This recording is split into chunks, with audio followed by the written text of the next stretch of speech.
So my name's Karen Gross. I took over the paddock here. It was the lease on this little bit of land about 2.5 years ago. It was started as a small syntropic garden that Rodrigo had begun with a gentleman called Jerry. And I could see that it really needed a little bit more input, people power. I'd been previously working with people with special needs at Mullumbimby, young people who were marginalised from the system, finding it difficult to find employment. I was the special ed teacher, and I knew that these kids were just bursting to do something productive, and I just saw that the two were a natural marriage. A beautiful garden that had lots of work and some enthusiastic young guys with lots of skills but nowhere to apply them. So I took over the paddock with that in mind. Now I've got 20 young people working here, utilising their NDIS plans, and they're passionate and fantastic and dedicated. I couldn't think of a better crew. We grow all our own vegetables and we sell them in the small shop, and also that we've got some fantastic suppliers in town that will take whatever we grow. Hey guys, my name is Rodrigo. I'm a Syntropic farmer.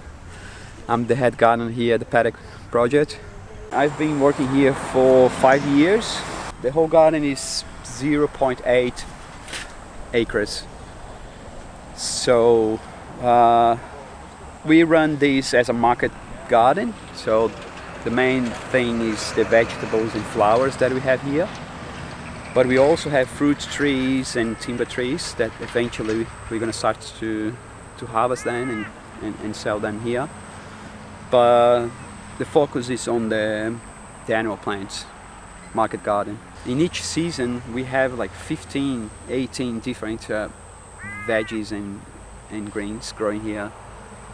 This one is nearly 1 year old. Yeah. That part of the garden that we have the big gums there, they are nearly 5 years. Yeah, so that's the oldest part of the garden. We have quite a lot of things to support the system, like from lemongrass to acacias and eucalyptus. We also have silky oak, casuarina, lots of mulberries, sweet potato cover the ground, have the runner under the trees. But definitely the target plants here are the citrus trees. We have mandarin, lemon, lime and grapefruit.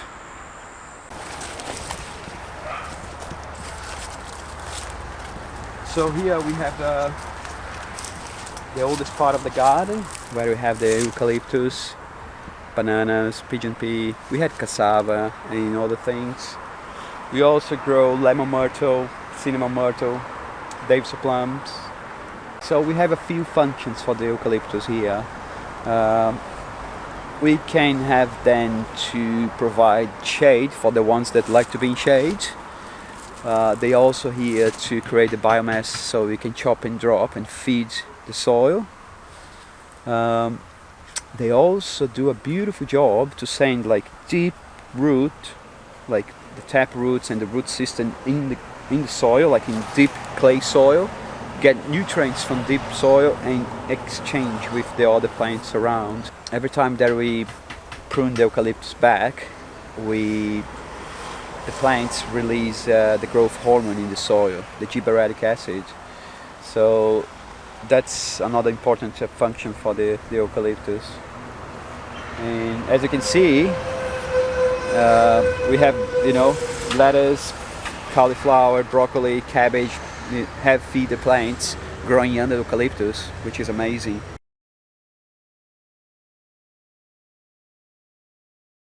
Syntropy, I think, is like the movement of life in the universe. I mean, we have both. We have entropy and syntropy. Syntropy is more like the positive way, in my point of view, like the accumulation, the abundance, the expansion, and then entropy is the opposite. So, but a syntropic farming, a syntropic agriculture, I think we can say that it's pretty much to mimic what nature does, what the forest does. So try to work with the cycles of the plants, combined with the biology in the soil, creating biodiversity and the management. I think it's good to say that maybe the main difference between agroforestry and syntropy is the management.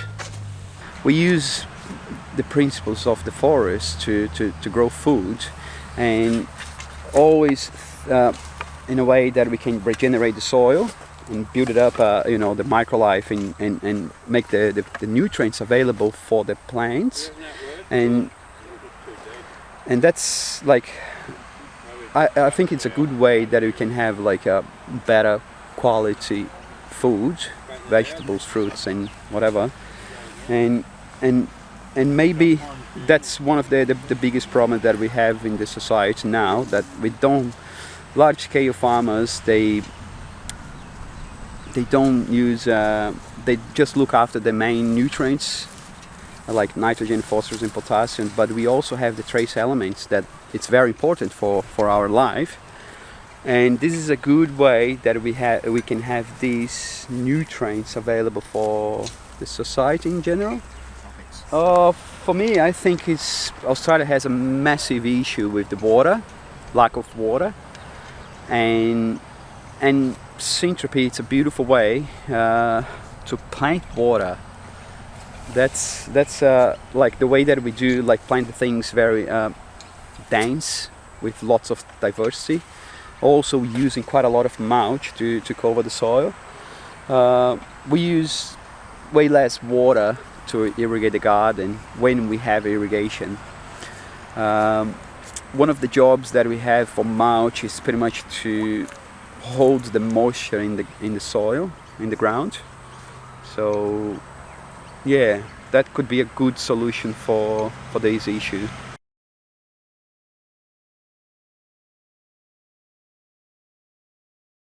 Absolutely, it's absolutely doable in different climates, but obviously the tropical area, we have more production of organic matter, the biomass to chop and drop,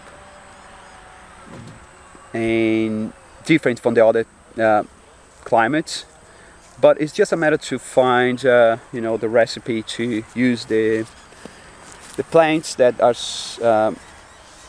suitable for different climates and things. The idea is just to think about the cycle of the forest, to have different, create the diversity, have like different life cycle plants, different stratification.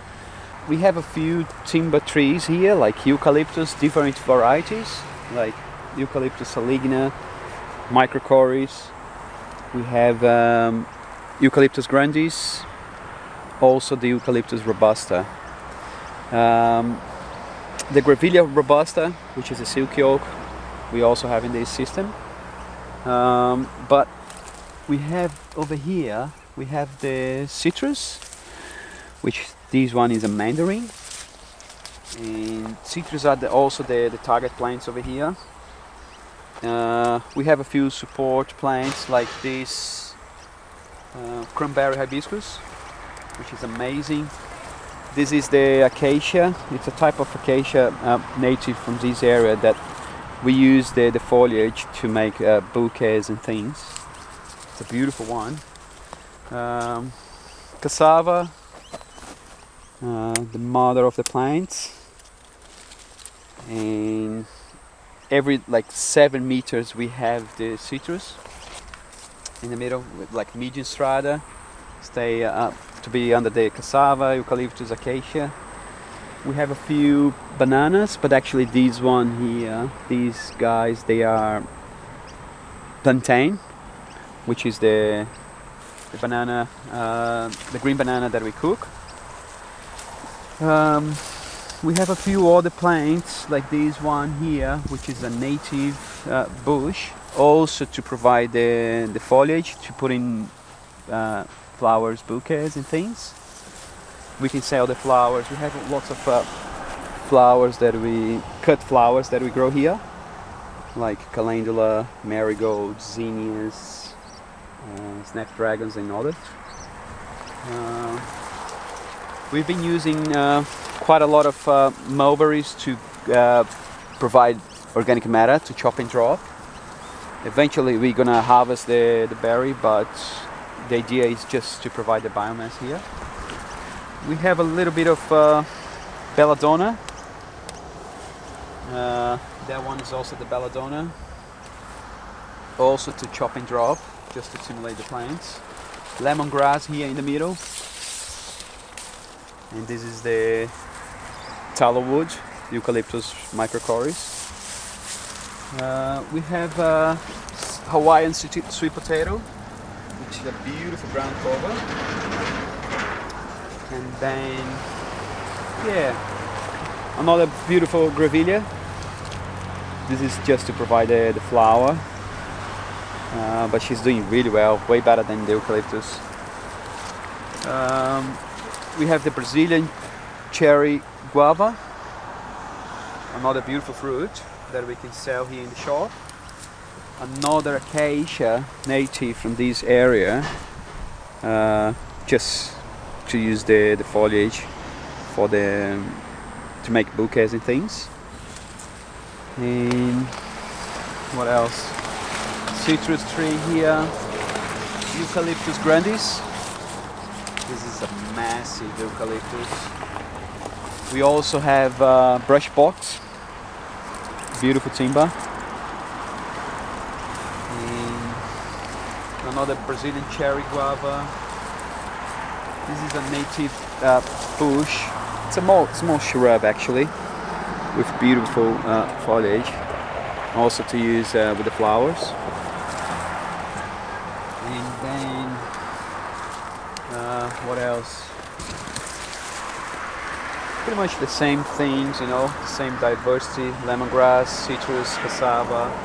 So the advantage of this garden is there's a huge variety of vegetables and fruits grown here. So to supply our own little shop, it's great, because if we were only growing one vegetable, people would be less inclined to stop on the side of the road.